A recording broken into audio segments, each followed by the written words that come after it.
चलिए तो आज के ऑनलाइन लाइव क्लास में आप सबों का स्वागत है।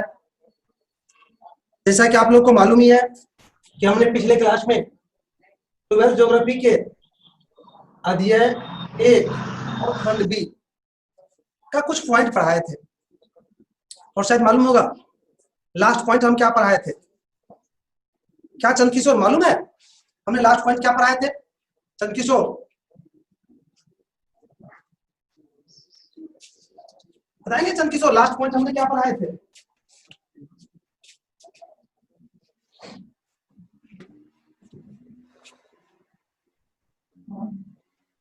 अब कैसे होगा बताइए? कल पढ़ाए और आज भूल गए या फिर नेक्स्ट 3 दिन पहले पढ़ाए होंगे हम।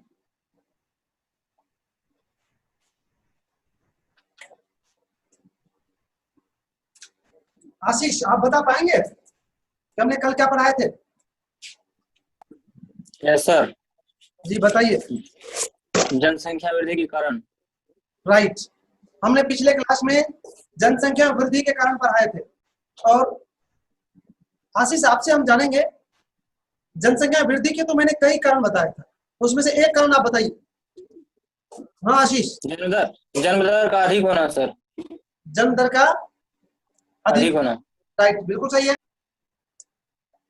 तो क्लियर हो गया कि मैंने पिछले क्लास में जनसंख्या वृद्धि के कारण पढ़ाए थे, इसी बहाने सबको रिवीजन भी हो गया।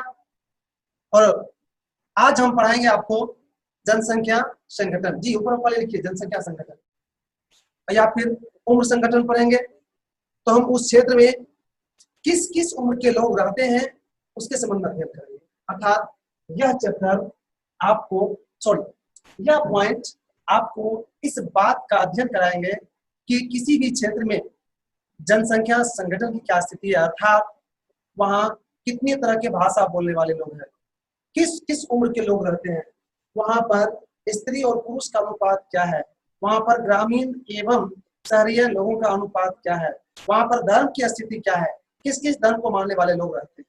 अर्थात ये पॉइंट बहुत ही महत्वपूर्ण है। तो शायद जनसंख्या संगठन क्या है और इसके अंतर्गत हम लोग क्या पढ़ेंगे शायद समझ में आ गया। अर्थात क्लियर हो गया कि जनसंख्या संगठन का तात्पर्य किसी क्षेत्र में निवास करने वाले लोगों की जनसंख्या की स्थिति से है और वहां पर भाषा, लिंग, जाति इत्यादि की स्थिति क्या है वह इसके अंतर्गत हम लोग पढ़ते हैं। तो शायद इसको समझ गया आपने जनसंख्या संगठन। इसको बस 2-3 लाइन है, 2-3 लाइन में आप इसको नोट करें।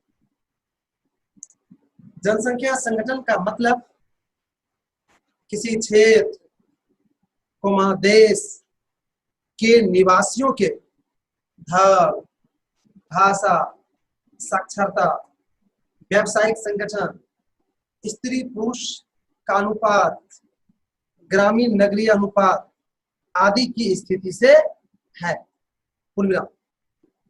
जनसंख्या संगठन संतुलित रहने पर विकास की गति तीव्र रहती है। अब मेरे भाई हम इसी के अंतर्गत जो देखें कि भाषाई संगठन ये सब पढ़ेंगे, अर्थात भाषाई संगठन, स्त्री पुरुष का अनुपात, ग्रामीण नगरीय अनुपात, ये टोटल इसी के अंतर्गत पढ़ना है।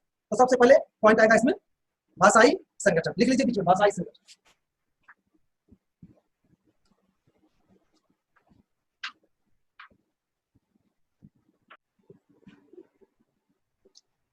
मेरे भाई भाषाई संगठन भाषाई संगठन है। भाषाई संगठन के अंतर्गत हम लोग पढ़ेंगे कि किसी क्षेत्र के लोगों द्वारा बोली जाने वाली भाषा से, अर्थात भारत में बोली जाने वाली भाषा। शायद भाषा समझते हैं सर, भाषा क्या होता है? अर्थात आप अपने मन की बातों को जिस माध्यम से आप प्रकट करते हैं वही क्या होता है? भाषा होता है। तो हम लोग आज पढ़ेंगे भारत की भाषा। मैं बता दूं आप लोगों को, भारत एक ऐसा देश है जहाँ भाषा क्या हर एक चीज में विविधताएं हैं। यहाँ अनेकों भाषाएं बोली जाती है। मैं बता दूं 19वीं शताब्दी के आरंभ में यहाँ पर पहली बार भाषा का सर्वेक्षण किया गया था और सर्वेक्षण के बाद भारत में बोली जाने वाली भाषा को 179 वर्गों में बांटा था।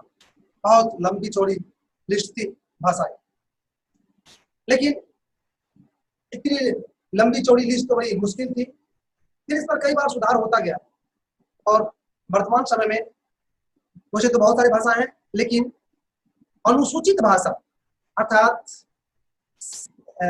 संविधान में जो भाषा का चर्चा किया गया, उसे अनुच्छेद 8 में जो है भाषा का चर्चा किया गया है, तो उसमें अनुसूचित भाषा किया गया, अर्थात जिस भाषा का वर्णन संविधान में किया गया, संविधान मान्यता दिया है। तो बता दूं, भारत के 22 भाषा को अनुसूचित भाषा घोषित किया है, उसमें से हिंदी, संस्कृत, उर्दू इत्यादि है।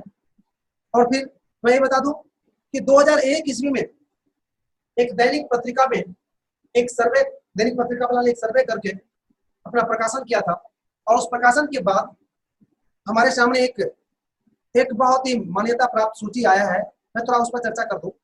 उसके आधार से भारत में जो है हिंदी भाषा बोलने वाले सबसे ज्यादा लोग, अर्थात 45% लोग हिंदी बोलते हैं यहाँ पर। उसके बाद दूसरा नंबर पर उर्दू है, तीसरा नंबर पर अंग्रेजी, चौथा में मराठी, उसके बाद अन्य भाषा है। तो इस तरह से भाषाई संगठन अपने भाषा के प्रतिशत देखे, थोड़ा सा और पढ़ाएंगे। पहले इसको लिखा के, और बहुत रहस्य है इसके अंतर्गत, पहले इसको आप लोग ऊपर से नोट कर लीजिए। देखिए ऊपर से हमने क्या लिखा है। भारत में भाषा की विविधता पाई जाती है, जहां अनेकों भाषा बोली जाती है, जैसे हिंदी, उर्दू, तमिल, मैथिली, पंजाबी, संस्कृत आदि। कुल मिला भारतीय भाषाओं को पहली बार सर्वे ग्रिएशन द्वारा किया गया था। उन्होंने भारतीय भाषाओं को 179 वर्गों में विभाजित किया था। कुल मिला 2001 के दैनिक पत्रिकाओं के अनुसार भारत की भाषाओं की स्थिति इस प्रकार है के बाद जज दीजिए, और फिर देखिए यहाँ पर एक छोटा सा डाटा हो।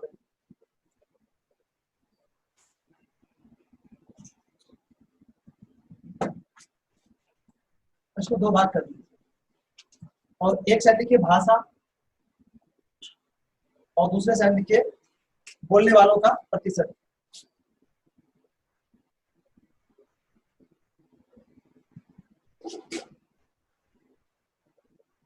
और कब का है?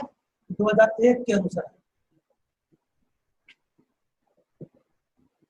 एक नंबर में लिखिए हिंदी। मैंने अभी भी हिंदी के विषय में बताया था, याद होगा, 45%। और दूसरा नंबर में आपका उर्दू,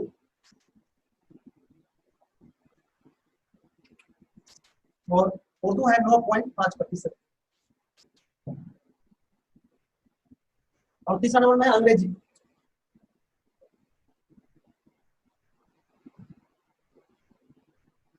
और अंग्रेजी है आपको 7%। और उसके बाद है मराठी,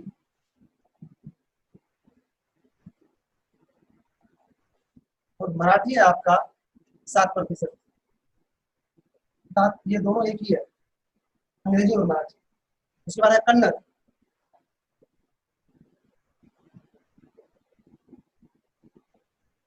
और कन्नड़ है 6%।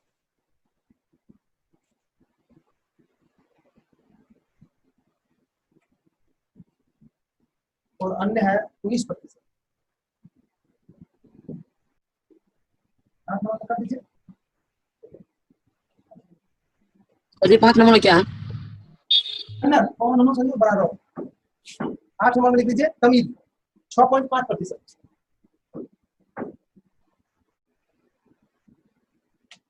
मेरे भाई ये दैनिक पत्रिका में प्रकाशित हुआ था 2011 में, उसके अनुसार से मैंने बताया। अब भाषा से ही संबंधित दो और चीज बहुत महत्वपूर्ण है, मैं उसको लिखाने जा रहा हूं नोट में। चलिए नोट में उसको लिखिए।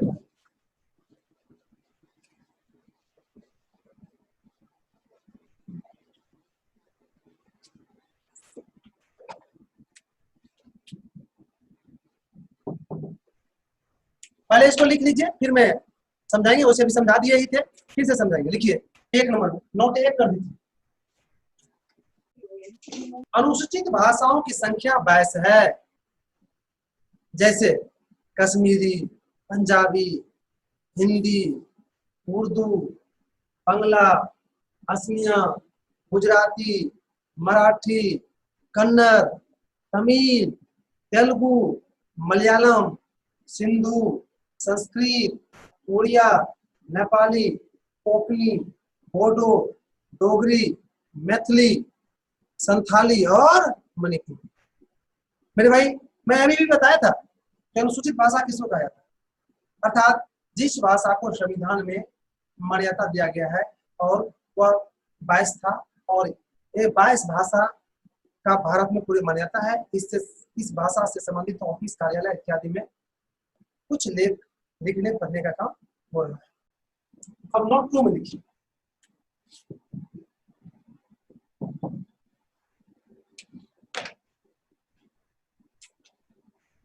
मेरे भाई, नोट 2 पर पहले बोलेंगे। भारत में जो भाषा के समूह है वह कई भाषा परिवार से जुड़ा हुआ है। कहा जाता है कि कुछ भाषा एक परिवार से आया है और यहाँ पर फैल गया। जैसे मैं बता दूं, भारतीय आर्य, आर्य एक परिवार था, और कैसा परिवार? अभी तक मानव जो ये जाति है, इसमें सबसे बुद्धिजीवी परिवार आर्य परिवार को माना गया, आर्य, और वह भारत में है, और शायद भारत के लोग उसी के वंशज माने जाते हैं, इसलिए बुद्धिजीवी भी है। और उस माने आर्य परिवार के जो भाषा जुड़े हुए हैं, 73% भाषा है उसका भारत में, आर्य परिवार की भाषा। उसके बाद ऑस्ट्रिक भाषा है, ऑस्ट्रिक ऑस्ट्रेलिया की भाषा से मिलता जुलता उस परिवार से है, तो वहां के भी 1.38% है। द्रविड़ भाषा है, 20% है। चीनी तिब्बती भाषा है, 0.85% है। इस तरह से कुछ भाषा परिवार से भी भारत की भाषा जुड़ा हुआ है, जिसको जानना जरूरी है। चलिए तो इसको नोट कीजिए। तो पहले भारतीय भाषा कई परिवार से जुड़े हुए हैं।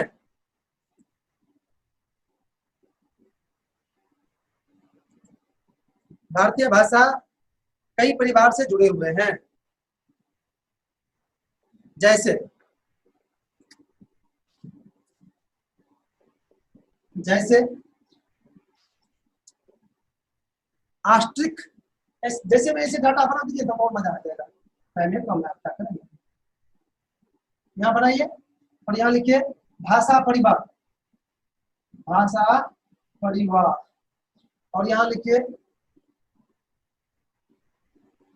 बोलने वाले का प्रतिशत। यहाँ 1 नंबर में लिखिए ऑस्ट्रिक, ऑस्ट्रिक, ऑस्ट्रिक का प्रतिशत अभी भी बताए थे 1.38, 1.38। और दूसरा लिखिए द्रविड़, द्रविड़ का 20%। और तीसरा लिखिए चीनी तिब्बती,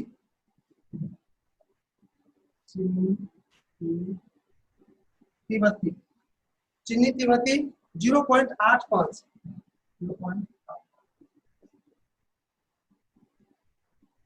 और चौथा नंबर में लिखिए भारतीय आर्य,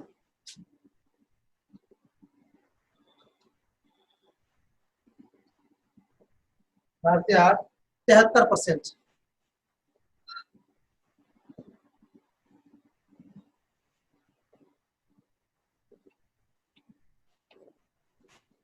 इस तरह से मेरे भाई आज जनसंख्या संगठन के अंतर्गत एक पॉइंट था भाषाई संगठन, उसको हमने समझाया और लिखाया।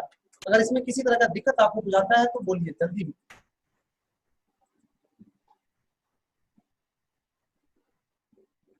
चलिए, तो अच्छी बात है कि आप लोगों को कोई दिक्कत नहीं है।